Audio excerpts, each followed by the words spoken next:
Hello everyone. तो मैं आपको स्वागत करता हूं अपने चैनल पे। आज से हम अपने नीट वाला बैच का चैप्टर स्टार्ट कर रहे हैं और सबसे पहले हम लोग स्टार्ट करेंगे मैथमेटिकल टूल। और मैथमेटिकल टूल इस बार का पेपर ने याद दिला दिया कि क्यों ये चैप्टर अब इतना इम्पोर्टेंट हो गया है। और ये चैप्टर बिना पढ़े आप नीट का पेपर तो नहीं निकाल सकते हैं। तो ये चैप्टर इम्पोर्टेंट है, बहुत ज़्यादा इम्पोर्टेंट है, बहुत अच्छे से पढ़ना पड़ेगा आपको।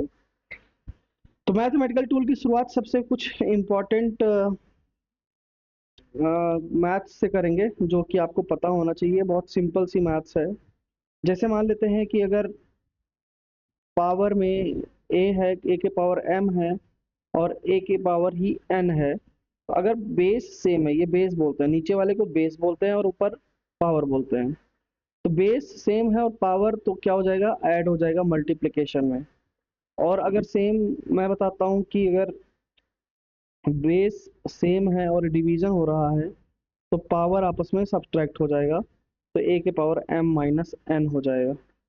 नेक्स्ट पॉइंट अगर मैं आपको याद कराऊं, क्या है, तो जैसे ये कह लो कि अगर जैसे मान लेते हैं कि यहाँ पे तीन है, जैसे एग्जांपल ले लो आप। एक एग्जांपल लेते हैं कि जैसे 10 के पावर -15 है और इंटू 10 के पावर 16 है। तो कुछ करना नहीं है इसमें, सिंपल से काम करो, दोनों को ऐड कर दो। तो 16 प्लस में ऐड होगा, 15 माइनस में ऐड होगा और आंसर कितना आ जाएगा, 10 के पावर 1 आ जाएगा। तो ये तो बेसिक सी बात थी। चलो इसको स्टार्ट करते हैं हम लोग। और सबसे पहले हम स्टार्ट करेंगे ट्रेग्नोमेट्री से। ट्रेग्नोमेट्री से क्या चीज़ स्टार्ट कर रहे हैं हम लोग यहाँ पे नीट के लिए बैच अपना स्टार्ट कर रहे हैं और जिसमें हम लोग पढ़ने जा रहे हैं ट्रेग्नोमेट्री। ट्रेग्नोमेट्री बहुत इम्पोर्टेंट है और इसको पढ़ना बहुत ज़रूरी है। ट्राई मतलब होता है थ्री, गोनो मतलब होता है कॉर्नर्स और मेट्री मतलब होता है मेजरमेंट। तो तीन कॉर्नर्स का मेजरमेंट है इसमें। उसको तो बहुत बेसिक सी बात थी। कैसे करना है इसमें, देखो जी, ये सब आप लोगों को पता है। ऊपर ऊपर से करते हुए चलेंगे। कौन सा ट्रायंगल होता है यहाँ पे, राइट एंगल ट्रायंगल होता है। इसको अगर थीटा ले रहे हो तो ये आपका इसके पास वाला बेस बनता है, ये हाइपोटेन्यूज बनता है और ये वाला जो आपका है ये परपेंडिकुलर बनता है। इसको परपेंडिकुलर बोलते हैं। अगर तुम थीटा ये वाला ले रहे हो तो सेम चेंज हो जाता है, जो आपका परपेंडिकुलर है वो बेस हो जाएगा और जो बेस है वो परपेंडिकुलर हो जाएगा। तो डिपेंड करता है कि आपने यहाँ पे थीटा कौन सा लिया है। 6 ट्रिग्नोमेट्री फंक्शंस होते हैं, कौन कौन से, साइन, कॉस, टैन और टैन का उल्टा अपोजिट कॉट, कॉस का उल्टा अपोजिट सेक और साइन का उल्टा जो हो गया आपका कोसेक। ये 6 ट्रिग्नोमेट्री फंक्शंस हैं जो आपको पढ़ना है। और हम इनको याद करते हैं ये पंडित बद्री प्रसाद हर हर भोले, ऐसे याद करके रखते हैं। और पंडित बद्री प्रसाद हर हर भोले, जैसे ये हो गया साइन, ये हो गया कॉस, ये हो गया टैन और साइन का उल्टा कोसेक, कॉस का उल्टा सेक और सेक टैन का उल्टा कॉट। तो इधर से पढ़ते जाओगे तो साइन के लिए आ जाएगा, कॉस के लिए आ जाएगा और टैन के लिए आ जाएगा। इधर से पढ़ते जाओगे तो कॉसेक के लिए, सेक के लिए और कॉट के लिए आपकी वैल्यू आ जाएगी। जैसे साइन थीटा बराबर हो गया परपेंडिकुलर हाइपोटेन्यूस। तो ये छोटी सी बात है, ये आपको पता चली गया होगा। एक ट्रिग्नोमेट्री जब शुरू ही कर दिया है तो एक छोटी सी बात है और भी जान लो। जैसे मान लो कि एक ये सर्कल है, let's say this is your circle, है ना। और ये हमारा, मैं एक बार इसको फिर से ड्रॉ कर दे रहा हूँ सर्कल को। तो ले, ये देखो हमारा ये सर्कल है। अब सर्कल में तो ये देखो ध्यान से, ये एक लाइन है, इसका रेडियस जिसको बोल सकते हो, ये एंगल थीटा है। तो इसको बोलते हैं एंगल। क्या नाम दिया हमने, एंगल। और जो ये सर्कल का आप ये वाला पोर्शन ले रहे हो, ये वाला पोर्शन यहाँ से यहाँ तक, इसको हमने नाम दे दिया आर्क। और जो ये वाला डिस्टेंस है आर, इसको हमने नाम दे दिया रेडियस। तो यहाँ से तुमको एक चीज बहुत अच्छे से याद होना चाहिए हमेशा, एंगल बराबर होता है आर्क अपॉन रेडियस। तो ये चीज आप एकदम अच्छे से रटेंगे।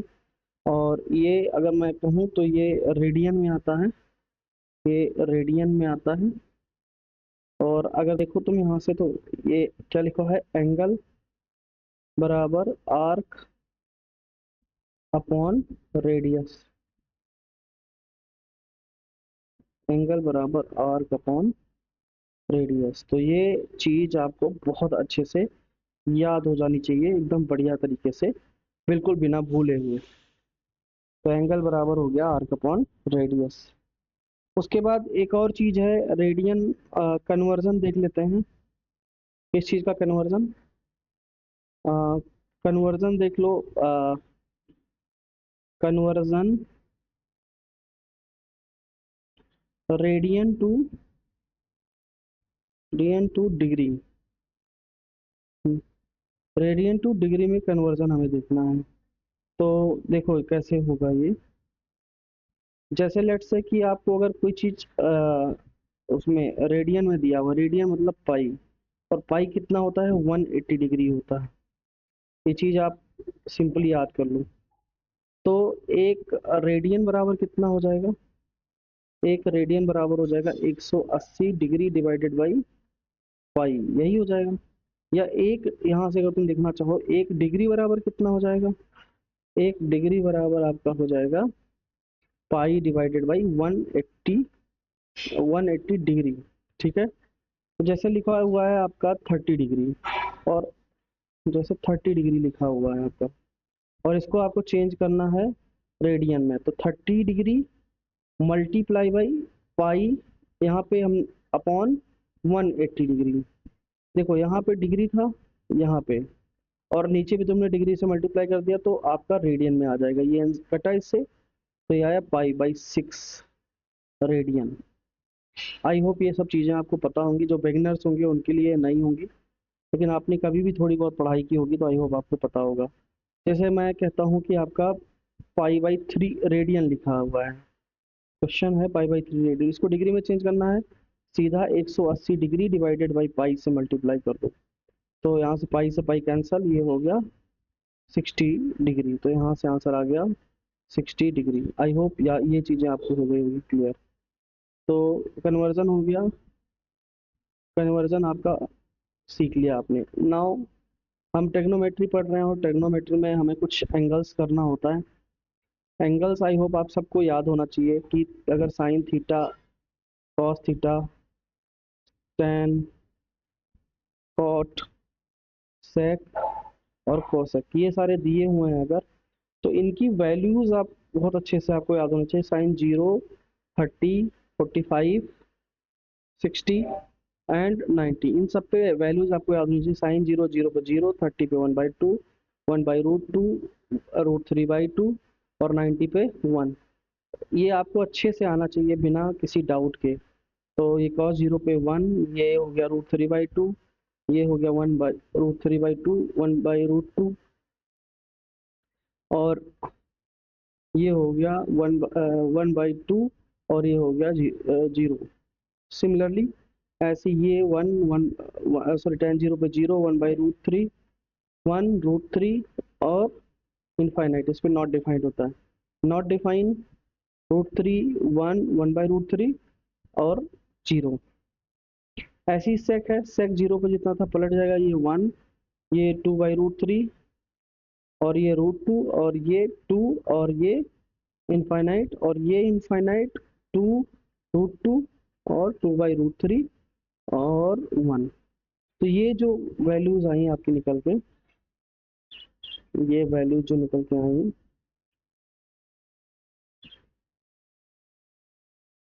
यही आपके वैल्यूज हैं, साइन, कॉस, टेन, कॉट, सेक, कोसेक की वैल्यूज हैं। तो आई होप यहाँ तक की चीज़ें आपकी हो गई होंगी क्लियर, और ये चीज़ें आपको याद होनी चाहिए। याद करके आराम से चलो आप बढ़िया से तरीके से। ठीक है, नाउ द नेक्स्ट पॉइंट,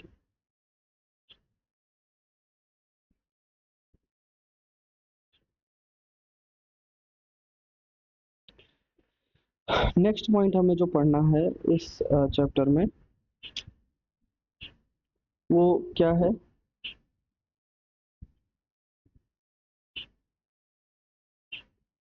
अच्छा, छोटी छोटी चीजें ये भी हैं, आप देख लीजिए। जैसे कि अगर लेट्स से कि आपका साइन थीटा दिया हुआ है और अपॉन कॉस थीटा दिया हुआ है, तो ये किसके बराबर होता है? टेन थीटा के बराबर होता है, ये याद रखो। एक होता है अगर इसका उल्टा हो जाए, cos theta upon sine theta हो जाए, तो ये कॉट थीटा के बराबर होता है, ये भी आप याद रखो। ठीक है, तो ये चीज़ें छोटी छोटी चीज़ें हैं, आपको याद होना चाहिए। तीन आइडेंटिटीज़ होती हैं जिनको याद करना बहुत इंपॉर्टेंट है, और ये वेरी इंपॉर्टेंट होती हैं, और आपके सॉल्व क्वेश्चन में कभी भी इस्तेमाल हो सकती हैं। एक है sine square theta plus cos square theta बराबर 1। इसका प्रूफ भी होता है, लेकिन हम प्रूफ पे जाएंगे नहीं क्योंकि आप कंपटीशन एग्जाम की तैयारी कर रहे हो। 1 प्लस टेन स्क्वायर थीटा बराबर cos sorry sec square theta, एक ये होता है। और 1 प्लस कॉट स्क्वायर थीटा बराबर कोसेक स्क्वायर थीटा।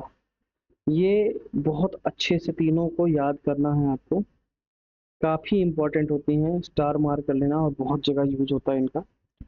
उसके बाद आगे थोड़ा सा चलोगे तो आप क्वाड्रेंट की बात करनी पड़ेगी। क्वाड्रेंट क्या होता है, अ, ये आपको जानना बहुत ज़रूरी है। कुल मिला के चार क्वाड्रेंट्स होते हैं जब आप एक्स एक्सिस बनाते हैं और वाई एक्सिस बनाते हैं। तो ये होता है आपका फर्स्ट क्वाड्रेंट, ये होता है सेकंड क्वाड्रेंट, ये होता है आपका थर्ड क्वाड्रेंट, और ये होता है फोर्थ क्वाड्रेंट। फर्स्ट क्वाड्रेंट में अगर मैं बात करूं तो ऑल करके एक वैल्यू आती है, ऑल पॉजिटिव। इसमें साइन और कॉसेक पॉजिटिव होता है, साइन और कॉसेक पॉजिटिव होता है। मतलब अगर मैंने इसको बोल दिया कि पॉजिटिव है, जैसे साइन कॉसेक पॉजिटिव है, बाकी जैसे वो जो छः में से चार बचे हुए हैं वो सारे अपने आप निगेटिव हो जाएंगे। और इसमें आपका टैन और कॉट पॉजिटिव होता है, और इसमें कॉस और सेक पॉजिटिव होता है। तो अभी इसका डिटेल में हम लोग देखेंगे। अच्छा, इसका एक छोटी सी ट्रिक हम लोगों ने बचपन में पढ़ रखी थी, तो मैं बता देता हूँ। कई लोग बताते हैं, जैसे ऑल और एस से साइन है तो इसका होता है सिल्वर, और टी से टैन है तो टी से होता है टी, और सी से कॉस होता है तो कप। तो मैंने याद कर रखा है ऑल सिल्वर टी कप। तो ऐसे ही आप चाहो तो याद कर लो, एक न्यूमोनिक्स बन जाएगा आपको। तो इससे आपको याद करने में आसानी रहेगी। बाकी अब देखते हैं। अब इसके बाद अगर मैं आगे चलता हूँ थोड़ा सा, तो एक छोटी सी बात है, ये जानो कि अगर जैसे मान के चलो, अच्छा यहाँ से देखो पहले, जैसे ये वैल्यू है क्वाड्रेंट है, यहाँ से यहाँ तक की वैल्यू जो होती है 90 डिग्री होती है। सेम यहाँ से यहाँ तक की वैल्यू, यहाँ जब तुम पहुँचते हो तो 180 डिग्री पहुँच जाते हो, ये भी 90 होती है। बट यहाँ से शुरू होकर लास्ट तक यहाँ तक 90 हो जाता है, यहाँ से यहाँ तक। उसके बाद ये यहाँ अगर शुरू से लेके तुम यहाँ तक गए हो तो ये 270 पर खत्म हो जाता है, और यहाँ से यहाँ तक जब तुम गए हो तो ये 360 पे खत्म हो जाता है। तो इसके इधर 0 डिग्री और इधर से 360 डिग्री हम लोग मार्क करके रख लेते हैं। देखो, अब जब कन्वर्जन शुरू करते हैं, देखो कन्वर्जन का क्या है कि ये आपका हॉरिजॉन्टल लाइन है, ये हॉरिजॉन्टल लाइन है, और ये जो है ये लाइन, ये आपकी वर्टिकल लाइन है। बहुत फोकस करके ध्यान से देखो, जब भी वर्टिकल लाइन में कन्वर्जन आएगा तब साइन कॉस टेन ये सब चेंज होगा, फंक्शन चेंज होगा। देन फंक्शन विल चेंज जब भी वर्टिकल लाइन आएगा। अब वर्टिकल लाइन आता कब है? एक तो आता है 90 डिग्री पे, मतलब ये 90 डिग्री हो गया, और एक आता है 270 डिग्री पे। और जब भी हॉरिजॉन्टल लाइन आएगा, horizontal line, no no function will change, कोई भी फंक्शन नहीं चेंज नहीं होगा। विल चेंज, तो कोई भी फंक्शन चेंज नहीं होगा। अब इसका क्या मतलब निकला? जैसे मैंने कहा कि अगर किसी वैल्यू में 90 प्लस माइनस कोई थीटा आता है, या 270 प्लस माइनस डिग्री में बात कर रहा हूँ, प्लस माइनस थीटा आता है, तो अगर ऐसा कोई केस बनता है मेरे भाई, तो इसका साइन थीटा साइन किस में चेंज हो जाता है, कॉस में चेंज होता है, और कॉस किस में चेंज हो जाता है, साइन में चेंज हो जाता है, मतलब परिवर्तन होगा, चेंज आएगा। तो ऐसे ही tan किस में चेंज हो जाता है, tan चेंज होता है कॉट में, और कॉट किस में चेंज हो जाता है, tan में। और ऐसे ही sec चेंज हो जाता है cosec में, और cosec किस में चेंज हो जाता है, sec में। तो अगर तुम चाहो थीटा लगाना तो यहाँ थीटा लगा भी सकते हो। सिमिलरली अब हम हॉरिजॉन्टल उस पे लाइन पे देख रहे हैं, तो हॉरिजॉन्टल लाइन में या तो 0 डिग्री होगा, 0 डिग्री का मतलब होगा 0 माइनस थीटा, तो ये या तो माइनस थीटा वाला केस आएगा, माइनस, या 180 प्लस माइनस थीटा, या 360 प्लस माइनस थीटा। ये आपके इतने केसेस आ सकते हैं। तो अगर मैं दिखाऊं तुम्हें, तो इसमें चाहे साइन हो, चाहे कॉस हो, चाहे टैन हो, चाहे कॉट हो, चाहे सेक हो, और चाहे कोसेक हो, इसमें जो जैसा है वो सेम ही रहेगा, will remain same, will remains same. लेकिन हम चेक क्या करेंगे कि कौन से कोऑर्डिनेट में वो मूव कर रहा है। But you have to but you have to check the sign, आपको साइन चेक करना पड़ेगा।